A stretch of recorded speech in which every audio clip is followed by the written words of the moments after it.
사무엘하 2장 12절에서 17절까지 말씀 함께 읽겠습니다. 넬의 아들 아브넬과 사울의 아들 이스보셋의 신복들은 마하나임에서 나와 기브온에 이르고 스루야의 아들 요압과 다윗의 신복들도 나와 기브온 목가에서 그들을 만나 함께 앉으니 이는 못 이쪽이요 그는 못 저쪽이라. 아브넬이 요압에게 이르되 원하건대 청년들에게 일어나서 우리 앞에서 겨루게 하자. 요압이 이르되 일어나게 하자 하매 그들이 일어나 그 수대로 나아가니 베냐민과 사울의 아들 이스보셋의 편에 12명이요 다윗의 신복 중에 12명이라. 각기 상대방의 머리를 잡고 칼로 상대방의 옆구리를 찌르매 일제히 쓰러진지라. 그러므로 그것을 헬갓 하수림이라 일컬었으며 기브온에 있더라. 그날에 싸움이 심히 맹렬하더니 아브넬과 이스라엘 사람들이 다윗의 신복들 앞에서 패하니라. 아멘. 할렐루야. 사랑하는 여러분 반갑습니다. 오늘 설교 제목이 이렇습니다. 노력만으로 되지 않습니다. 우리 평생에 우리 인생을 다 살고서 아마 이것 하나 깊이 알게 되지 않을까 하는 그런 내용입니다. 노력만으로 되지 않습니다. 그렇기 때문에 하나님의 은혜가 있어야 하고 하나님의 복이 있어야 할 줄 믿습니다.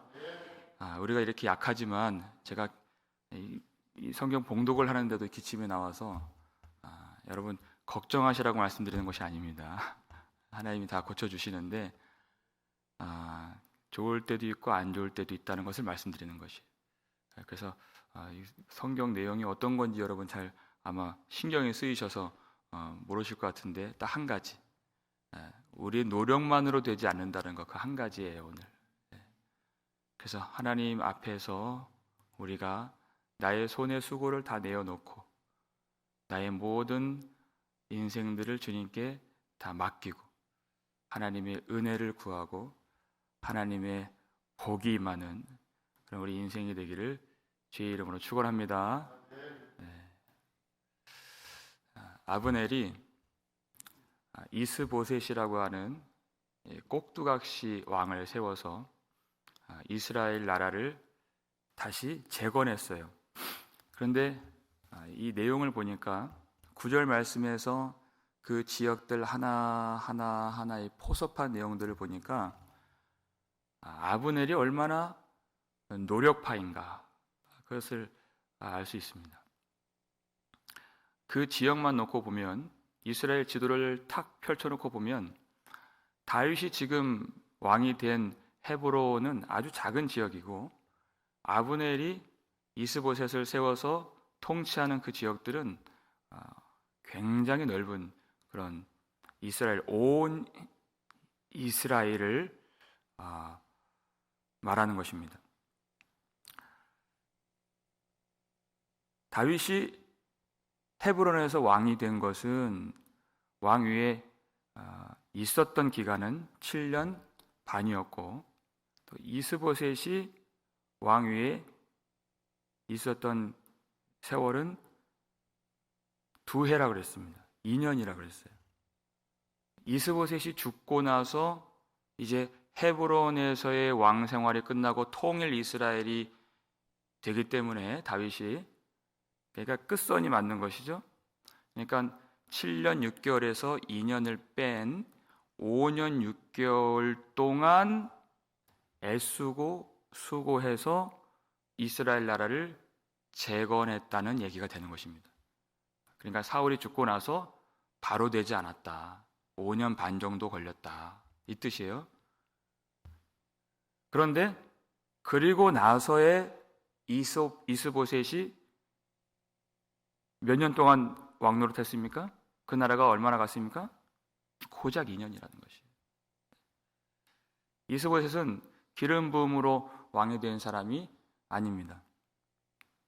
그러니까 하나님의 약속과 뜻과는 전혀 상관이 없는 왕이다. 그 뜻이에요. 그저 아브넬의 권세와 그의 계획과 그의 노력으로 세워진 나라입니다. 여러분, 사람이 세운 나라는 결코 오래 갈 수가 없습니다. 하나님이 세우시지 않은 것들은 곧 무너지게 되어 있습니다. 우리가 그것을 믿는 것입니다. 하나님이 계획하시지 않고 하나님이 도와주시지 않고 하나님이 세우시지 않는 것들은 반드시 무너질 줄 믿으시길 바랍니다. 아무리 노력을 해도 사람의 노력으로 안 되는 것입니다. 전도서 2장 11절 말씀을 볼까요? 읽겠습니다. 그 후에 내가 생각해 본즉 내 손으로 한 모든 일과 내가 수고한 모든 것이 다 헛되어 바람을 잡는 것이며 해 아래에서 무익한 것이로다. 아멘. 사람이 노력을 한다는 것은 귀한 것입니다. 그렇게 우리가 매도할 수는 없는 것이에요. 그러나 이 솔로몬이, 이 성경을 기록한 솔로몬이, 그가 이 땅의 모든 권세를 다 누리고 모든 영광과 부귀와 지혜를 다 누리고 그리고 인생을 다 살고 나서 하나님 앞에 갈 때가 되었어요. 그 후에 내가 생각해 본즉 그랬잖아요. 다 지나놓고 생각해 보니까 그 손에 뭐가 남았습니까? 이 세상에 좋은 것들은 다 가져봤어요. 그런데 그 손에 남은 것이 아무것도 없다는 것입니다. 그가 취할 수 있는 것, 잡을 수 있는 것이 없다. 그러니까 그 수고가 다 헛되어서 바람을 잡는 것과 같다. 그것을 알게 되었어요. 아무런 의미가 없더라. 하나님 앞에 어떻게 설 것인가? 하나님 앞에 어떠한 존재인가?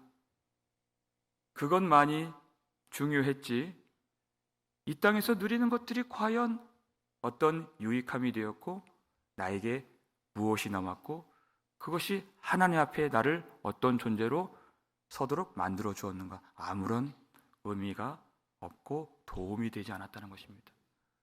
여러분, 우리 인생의 목적은 오직 하나님의 은혜를 받는 것입니다.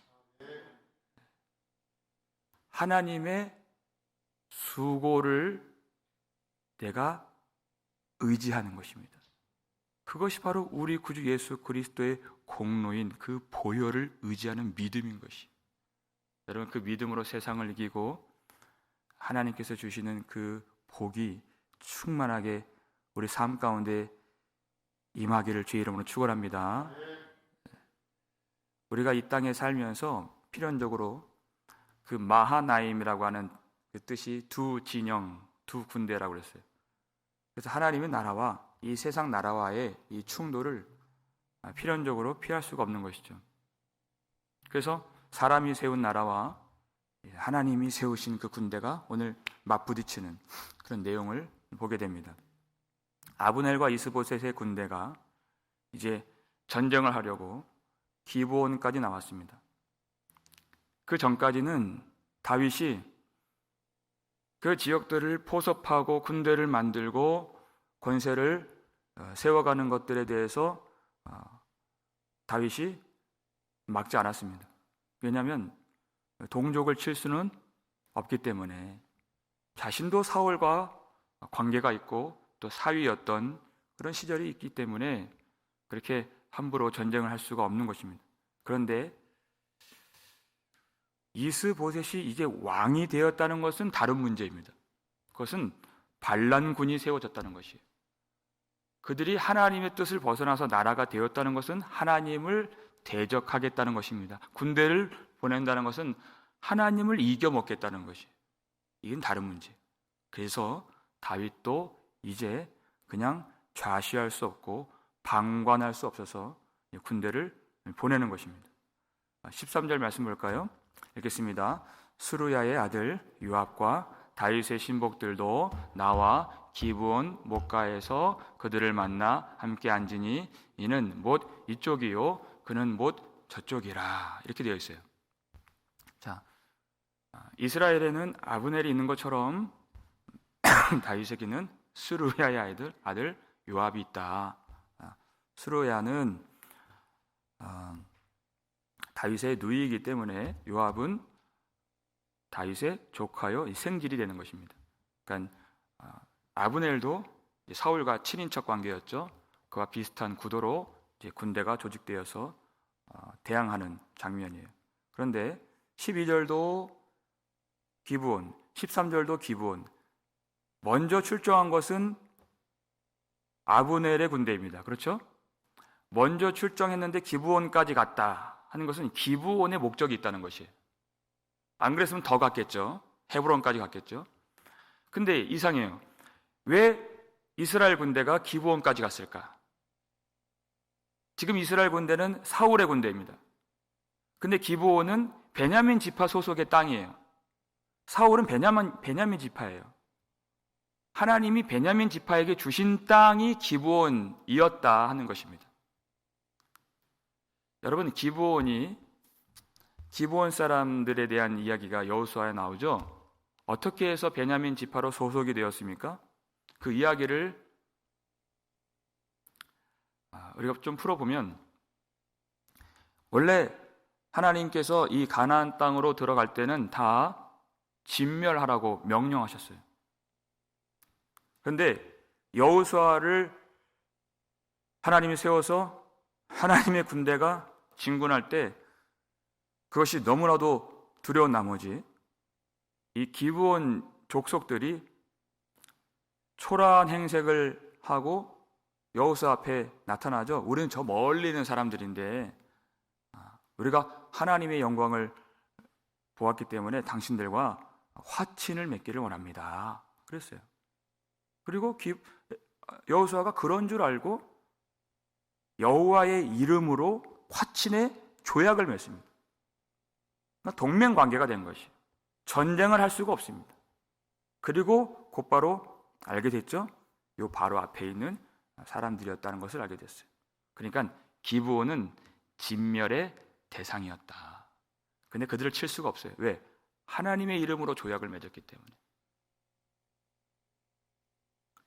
그것을 알고서도 칠 수가 없습니다. 그러니까 그들이 여호와의 제단을 위해서 나무를 패는 자요, 그리고 물 깃는 자로 그들이 이제 앞으로 살게 되는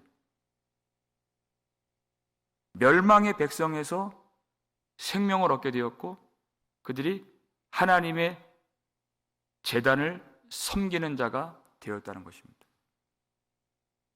그런데 그 사람들과 사울과 어떤 일이 있었는가가 중요한 것이에요.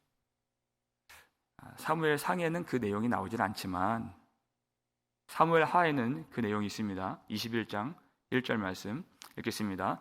다윗의 시대에 해를 거듭하여 3년 기근이 있으므로 다윗이 여호와 앞에 간구하매 여호와께서 이르시되 이는 사울과 피를 흘린 그의 집으로 말미암음이니 그가 기브온 사람을 죽였음이니라 하시니라 하는 것이에요. 사울이 그가 왕 노릇하는 동안에 있었던 사건 하나가 바로 기브온 사람들을 학살한 것이에요. 그래서 그것을 이유로 하나님이 다윗의 시대에 기근을 주셨다. 왜 그때 기근을 주셨는지 그것은 우리가 지금 논외로 하되 중요한 것은 사울이 그들을 죽였다는 것입니다. 그러니까 사울이 그들을 죽였다는 것은 사실상 무엇을 죽인 것일까요? 하나님 앞에서 맺은 그 언약을 죽인 것입니다. 하나님이 아말렉은 진멸하라 사울에게 말씀하셨어요. 근데 진멸하라 하는 것은 하지 않고 죽이지 말아라 하는 사람들은 죽였다는 것입니다. 그러니까 사울에게는 말씀이 없는 것입니다. 말씀을 죽인 것이에요. 그러니까 베냐민 지파에게 사울에게 주신 이 기브온 땅인데 그것을 결국은 잃어버리게 되는 것입니다. 하나님 뜻 없이 자기 마음대로 살면 그 땅을 잃게 되어 있어요. 하나님이 주시는 땅을 잃게 되었다는 것입니다. 여러분 마태복음 5장 5절 말씀 볼까요? 읽겠습니다. 온유한 자는 복이 있나니 그들이 땅을 기업으로 받을 것이미요. 아멘. 우리가 온유하다라고 하는 것은 일반적으로 내가 누군가에게 대하는 그 온유함을 이해할 수가 있겠지만 여기서 말하는 온유함의 1차적인 의미는 무엇이냐? 우리가 하나님의 말씀 앞에서의 온유함입니다. 하나님 말씀 앞에 내가 부드러워진 마음을 갖는 것이, 내가 그 말씀을 거역하지 않고 내가 그 말씀 앞에 내가 그런 강성으로 대하지 않고 말씀 앞에 내가 녹아지는 것이, 내 마음대로 하지 않겠다는 것입니다. 그러면 하나님이 주실 그 땅을 우리의 기업이 되도록 만들어 주신다 하는 것이, 하나님의 말씀 앞에 온유한 사람이 사람 앞에서 온유하지 않겠습니까? 그럴 일은 없는 것입니다. 먼저는 하나님의 말씀을 온유하게 받는 것입니다. 사울이 그것을 실패한 것이, 그래서 기브온 땅을 잃어버렸습니다. 그리고 그 잃어버린 땅을 도로 찾기 위해서 그들이 나라를 만들고 군대를 모으고 지금 전쟁으로서 그 땅을 찾으려고 하는 것입니다. 하나님이 주셨던 것을 잃었는데 이제는 자기들의 노력으로 찾겠다는 것이에요. 그때 아브넬이 요압에게 제안을 해요. 우리가 먼저 다 싸울 것이 아니라 청년들을 먼저 보내어서 겨루게 하자. 그랬더니 요압이 그렇게 하자, 합의가 됐어요. 그래서 이쪽에 청년 12명, 또 이쪽에 청년 12명, 먼저 이들이 각 나라의 대표가 되어서 이 대표전으로서의 그 싸움을 먼저 시작하게 했던 것입니다. 여러분 그 싸움의 내용을 한번 보실까요? 16절 말씀이죠. 읽겠습니다. 각기 상대방의 머리를 잡고 칼로 상대방의 옆구리를 찌르매 일제히 쓰러진지라. 그러므로 그곳을 헬갓 하수림이라 일컬었으며 기브온에 있더라. 이렇게 되어 있어요. 그 12명씩 착출된 그 청년들이 이런 싸우는 이 장면을 생각해 보세요. 누군가의 아들들입니다. 근데 이 아들들이 각자의 이 서로 이 얽히고 섞여서 그 상대방의 머리를 잡고 그리고 자기 무기로 그 옆구리를 찌르는 그 치열하고 이 맹렬한 이 전투를 한번 상상해 보세요. 얼마나 참혹한 광경입니까? 여러분 이 대표전이 정말 중요해요. 여기서 이기는 쪽이 사기를 얻어서 모든 군대가 승리를 누릴 수 있는 것입니다. 다윗이 그랬죠? 다윗이 골리앗을 이겼을 때 그 한 사람의 승리인데 40일 동안 두려워서 싸우지 못했던 이스라엘 백성들이 용기를 얻고 힘을 얻고 기세가 등등해져서 블레셋 사람들을 이기고 쫓아버렸다는 것이 이 대표전. 여러분 이 12명과 12명이 그 힘의 차이에 있어서 얼마나 큰 차등이 있었을까요? 거의 없는 것입니다. 그러니까 하나가 하나를 죽이고 또 하나가 또 하나를 죽여요. 또 하나가 또 하나를 죽여요. 그러면 결국 하나 남는 싸움입니다. 한 사람 남아야 이기는 거예요. 그러니까 다윗의 싸움이나 지금 이 12명의 싸움이나 결국 한 사람의 싸움인 것이에요. 하나님의 나라는 그 한 사람이 중요하다는 것입니다. 다른 사람이 다 싸우지 않는다고 해도 그것이 내가 싸우지 말아야 할 이유가 될 수는 없는 것이, 하나님은 그 한 사람을 찾으신다는 것입니다. 다른 사람들이 다 기도를 안 한다고 해도 기도 안 하는 것이 상식이 될 수는 없다는 것입니다. 그 한 사람이 깨어 있을 때 하나님 나라가 다시 온 군대가 힘을 얻고 다시 온 백성이 회개하며 하나님 앞에 하나님이 주시는 그 승리와 영광과 그 복을 누릴 수도 있는 것이기 때문에, 그 한 사람 싸움, 설령 그 12명과 그 12명이 다 죽었다고 생각해 보세요. 그래도 여러분, 그 12명이 열심히 싸워서 이기는 전쟁이 아니라 결국은 하나님이 은혜를 부어주셔야 승리할 수 있다는 것이. 여러분 17절 말씀 볼까요? 읽겠습니다. 그날에 싸움이 심히 맹렬하더니 아브넬과 이스라엘 사람들이 다윗의 신복들 앞에서 패하니라. 아멘. 그랬어요. 자, 16절 보니까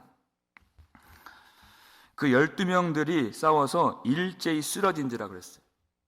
그 싸움만 놓고 보면 어느 쪽이 이겼는지 모를 정도로 그 싸움이 심히 맹렬했다. 그러니까 이쪽 12명도 열심을 다했고 이쪽 12명도 열심을 다했고 노력하지 않는 사람이 없다는 것이에요.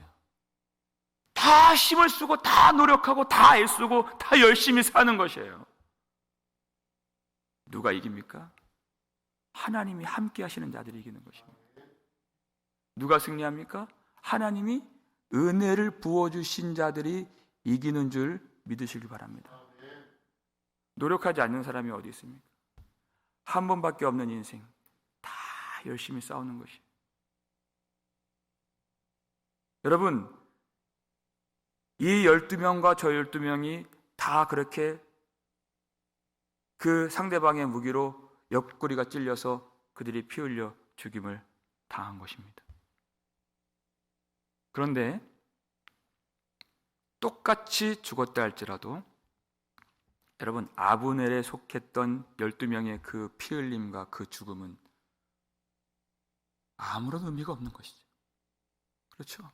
그런데 똑같이 옆구리가 찔려서 피 흘린 그 청년들의 죽음은, 그들의 희생은, 그들의 피 흘림은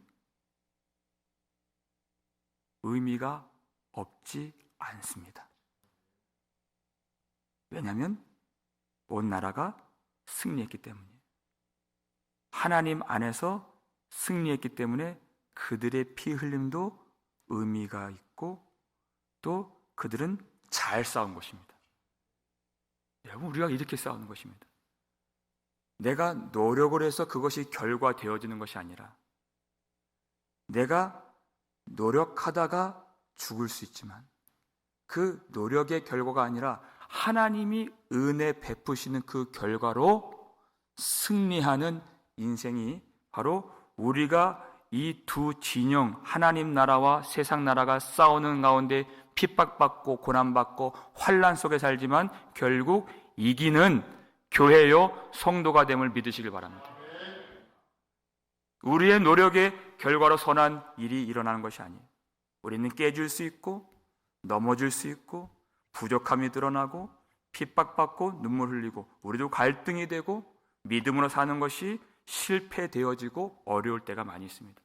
그러나 우리가 주님 안에 있기 때문에 영광의 승리를 거두고 그때의 피 흘림과 넘어짐이 다 의미로 드러나게 되고 은혜로 결과되어지는 것입니다. 그것이 우리가 사는 삶의 내용인 것입니다. 우리가 주님 안에서 싸우다가 주님 안에서 쓰러지는 것, 여러분, 아브넬의 이 청년들은 정말 헛되게 죽은 것이, 그러나 다윗의 청년들, 주님 안에서 힘겹게 목숨을 다해서 피 흘리기까지 싸운 사람들은 그들에게는 영광이 있고 영생이 있고 영원한 기쁨이 있는 줄 믿으시길 바랍니다. 우리를 위해서 십자가에서 죽으신 예수님, 그리고 그 옆구리에 창으로 상함 받으셔서 피를 쏟으신 예수님, 그 죽음은 전혀 의미 없는 죽음이 아닌 줄 우리가 확신하는 것입니다. 왜냐하면 하나님 안에서 죽으신 그 한 사람의 죽음이었기 때문에 하나님이 그를 다시 살려주시고 주 안에 있는 우리에게 그 부활의 권능을 주시고 영생의 복락을 주시고 예수의 승리를 우리에게 주신 줄 믿으시길 바랍니다. 우리 그 예수 그리스도 안에서, 주님 안에서 우리도 우리의 믿음의 선한 싸움을 포기하지 마시고 피 흘리기까지 죄와 싸우고 또 기도로 씨름하고 하나님 앞에서 이 믿음을 지키기 위해서 싸울 때 하나님이 우리에게 은혜를 부어주시고 우리 인생을 복되게 하시고 우리에게 예수 그리스도로 말미암는 영원한 승리를 허락해 주셔서 우리로 말미암아 다른 모든 사람들, 하나님의 군대가 다 승리하며 영광을 받는, 그렇게 쓰임받는 우리 인생이요 우리 복음 장로교회가 될 수 있기를, 하나님이 찾으시는 그렇게 주의 싸움에서 쓰임받고 우리가 헌신하는 저 여러분 되실 수 있기를 주의 이름으로 축원합니다. 기도하겠습니다. 우리 아버지 하나님, 감사드립니다. 하나님, 이제는 내가 수고하고 내가 애쓰고 내가 노력하는 것만 의지하지 아니하고 진정으로 하나님의 은혜를 바라며 하나님의 도우심을 구하며 하나님 앞에 기도로 씨름하며 하나님 살아계신 하나님의 영광을 보며 살 수 있는 우리가 될 수 있도록 오늘 이 시간 말씀으로 우리를 고쳐주시고 내 손의 수고를 의지하고자 하는 그런 마음들을 다 버리게 해 주시옵고 오직 주님 안에서 주님으로부터 나와서 주님께로 돌아가는 하나님의 백성의 삶을 회복할 수 있도록 도와주시옵소서.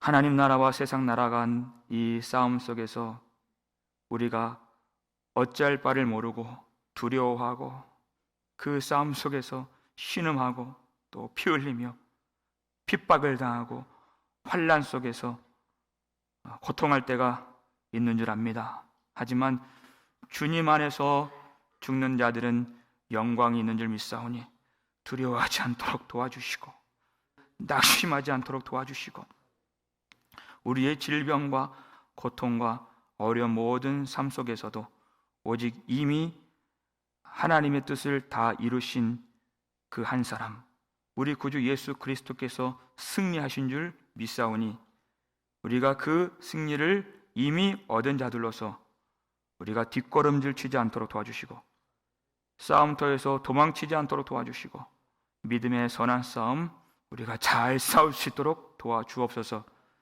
내 노력으로 되어진 결과 때문에 잘 싸운 것이 아니라 하나님이 우리에게 내려주시는 그 은혜로 말미암아 우리 모든 인생이 모든 것이 은혜였음을 고백할 수 있도록 도와주시옵소서.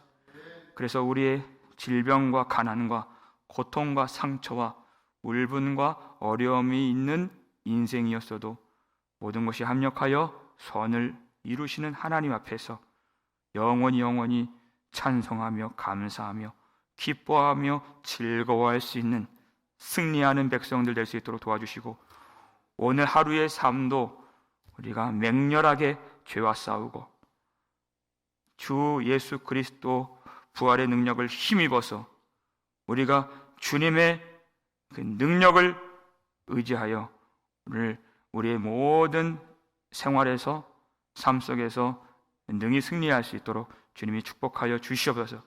병상에서도 마음 약해지지 않도록 도와주시고 투병 생활 중에 마음이 낙심되지 않도록 도와주시고 육신을 바라보면서 내가 두려움에 빠지지 않도록 도와주시고 끝까지 예수 그리스도를 바라볼 수 있도록 도와주시옵소서.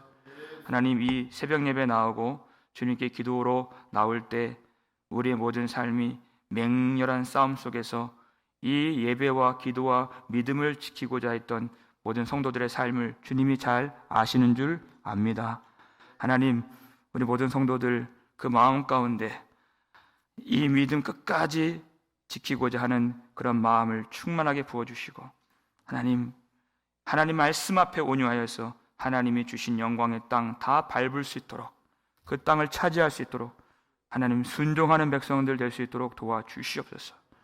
아버지 하나님, 참으로 주님만 사랑하며 마지막까지 그 믿음으로 승리하며 우리 모두가 다 주님이 허락하신 영광의 땅에서 얼굴을 마주하며 기뻐하며 감사하며 찬양할 수 있도록 우리 한평생 인생 동안에 우리 믿음을 보호하여 주시고 우리 자녀들의 믿음을 지켜주시고, 하나님 나의 손의 수고가 아닌 우리 예수 그리스도의 보혈 공로를 의지하며 최후 승리 다 얻을 수 있도록 귀한 백성들 복 내려 주시고 은혜와 진리로 충만하게 채워 주시옵소서. 감사를 드렸고 우리를 구속해 주신 예수 그리스도의 이름으로 축복하며 기도 올리옵나이다. 아멘.